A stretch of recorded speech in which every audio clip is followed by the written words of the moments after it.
சூர்யானோடைய கருப்பு திரைப்படத்தோட releasing date பற்றின அப்டேட் தாங்க இந்த வீடியோ வந்து பார்க்க போகிறோம். நம்ம நேற்று சொன்ன மணிக்கு சிவகார்த்திகேயனோட பராசக்தி திரைப்படம் அப்படிங்கிறது ப்ரீபோண்ட் ஆயிடுச்சு ஜனவரி 10ஆம் தேதிக்கு அப்படின்னு.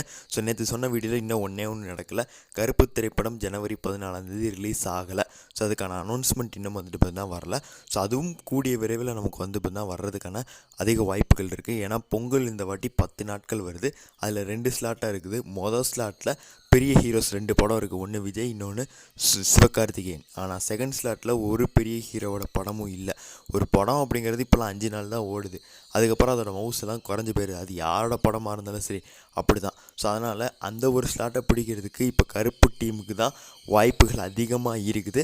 ஸோ இதை தான் ரெட் ஜெயின்ஸும் வந்துட்டு விரும்புவாங்க. நிறைய பேர் சொல்கிறீங்க ஏன்னா கருப்பு திரைப்படத்தோட ப்ரொடியூசர் வந்துட்டு ட்ரீம் வாரியர்ஸ் தான் போய் ரிசர்ச் பண்ணிட்டுவான்னு. உண்மைதாங்க, ட்ரீம் வாரியர்ஸ் தான். பட் ஆனால் இவங்க ஒரு 15 கோடி கொடுத்து கருப்பு திரைப்படத்தோட ரைட்ஸையும் வந்து வச்சுருக்காங்க. ஸோ இவங்களை வந்து ப்ரொடியூசர்னு கரெக்டாக சொல்லலாம், ஒரு டிஸ்ட்ரிபியூட்டர்னு சொல்லலாம். ஒரு உரிமை இருக்குது ரெட் ஜெயின்ஸுக்கும். ஸோ அதனால் தே கேன் டெல். அவங்க சொன்னாங்கன்னா இவங்க வந்து செய்கிறதுக்கலாம். ஸோ இவங்க ப்ரெஷர் பண்ணாங்கன்னா அவங்க வந்துட்டு பண்ணிதாகணும். ஏன்னா ஜனவரி 14 is a best releasing date for கருப்பு. இதை விட ஒரு பெரிய ரிலீசிங் டேட் நமக்கு வந்து கிடைக்கிறதுக்கான வாய்ப்புகளே இல்லை. ஸோ ஃபேன்ஸ் எல்லாமே வீட்டில் தான் இருப்பாங்க. ஸோ ஈஸியாக வந்து பார்ப்பாங்க. 300 கோடி அசால்ட் அடிக்கலாம். இதுக்கப்புறம் ப்ரொமோஷன் எப்படி பண்ணுறதுன்னு சொல்லி நிறைய ஃபேன்ஸ் வந்து கேட்குறாங்க. ப்ரொமோஷன்லாம் இங்கே தேவையில்லை. 4 மொழி தான் ரிலீஸ் ஆகுது. தமிழ், தெலுங்கு, ஹிந்தி, மலையாளம். தமிழுக்கு ஒரு ஆடியோ லான்ச், ஒரு ட்ரெய்லர் போதும். தெலுங்குக்கு ஒரு ப்ரீ ரிலீஸ் ஈவெண்ட் போதும்.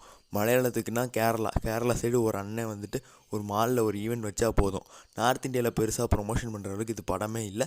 ஸோ ட்ரெய்லரு அதே மணிக்கு மிச்ச விஷயங்களே போதும். ஸோ ஒரு சிங்கிள் ரிலீஸ் பண்ணுறது, ஆடியோ லான்ச் நடத்துறது, அதுவே வந்துட்டு நார்த் இந்தியாவுக்கு போதும்.